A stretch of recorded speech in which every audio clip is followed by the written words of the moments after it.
Ever feel like you're on borrowed time?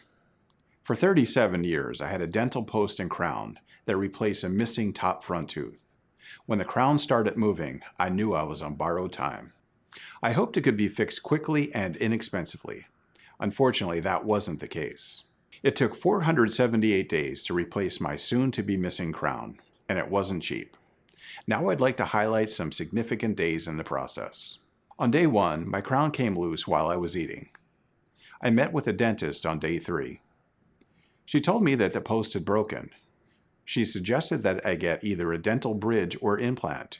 She then explained the differences between the two, but there were problems that needed to be addressed. An infection damaged my upper jawbone. I needed a bone graft to restore it. That didn't sound good. She gave me a prescription for antibiotics and referred me to an oral surgeon. I met with the oral surgeon for the first time on day 23. He briefly described the restoration process in layman's terms. He said that the implant would be possible, but he cautioned me that there was a risk of failure. He estimated that the entire process could take up to 15 months. It would take several months for a bone graft to heal, then several more months for the implant to bond to my restored jawbone. The new crown could not be made and attached until after these steps were complete. Overall, the office visit was very discouraging. Day 27 was not significant, but it was memorable. As I was telling a friend that my loose crown was going to fall out soon, it fell out. On day 31, the oral surgeon performed the bone grafting. I chose cadaver bone because it was the cheapest alternative. It seemed a little weird to me, especially when a few small pieces came out during the healing process. The local anesthetic I received prior to the bone graft worked well. I didn't feel any pain. There was bleeding and swelling after the procedure, as expected. The staff gave me post-op instructions for eating, drinking, and how to take care of the affected area. I started to feel pain later in the day as the anesthetic wore off. I took antibiotics and used germicidal mouthwash. Unfortunately, the mouthwash stained my teeth and tongue. My gums were sore and swollen for several days.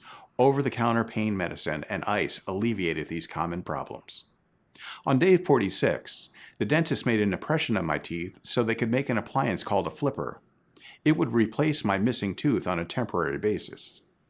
I got my flipper on day 52. I couldn't eat when using the flipper. Social events involving food were challenging when there was no private place to remove it. I didn't want to take it out in front of people and just drop it on a table. I experienced pain with my teeth, gums, and jaw when using it. It also caused bite alignment issues for me. I had to keep going back to the dentist for flipper adjustments. For me, the flipper was the worst part of the entire process. However, I think most people have a better experience with their flipper. On day 229, my jawbone was ready for the implant. I was given a local anesthetic. I think the procedure took about an hour. I didn't feel any pain, but it was difficult holding still for that long. I followed the detailed post-op instructions, which included taking antibiotics. I experienced more discomfort following the implant surgery than I did with the bone grafting. Over-the-counter pain medications and ice alleviated the pain and swelling. I didn't wear the flipper again until after the oral surgeon examined the implant site on day 241. He said I could resume using it, but recommended doing so as little as possible. I rarely used it after that point. On day 268, I went in for a checkup because I felt pulsing in the vicinity of the implant. Fortunately, everything was okay. On day 443, the oral surgeon checked the stability of the implant. This was the moment of truth. Fortunately, he was satisfied with the results, so he placed an abutment on the implant. On day 451, the dentist made an impression of my teeth so the lab could make the crown. Day 478 arrived and it was time for the dentist to attach the crown to the implant. She noticed that the crown's color did not match the color of my teeth. She suggested that I make an appointment with the lab so they could fix the problem. She estimated it could take possibly another 3 weeks. I looked at her, gave her a toothless smile and said, "Look at me. Does it really matter?"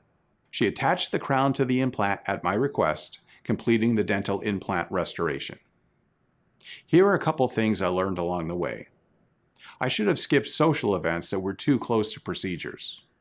A post-op diet and a family Thanksgiving dinner isn't a great combination. Also, I should have asked for a new flipper after the first few flipper adjustments. Each adjustment seemed to cause a new problem. It's been more than 6 months since the crown was attached to the implant. I have no trouble eating, and I don't even notice it's there. Thanks for watching My Dental Implant and Me.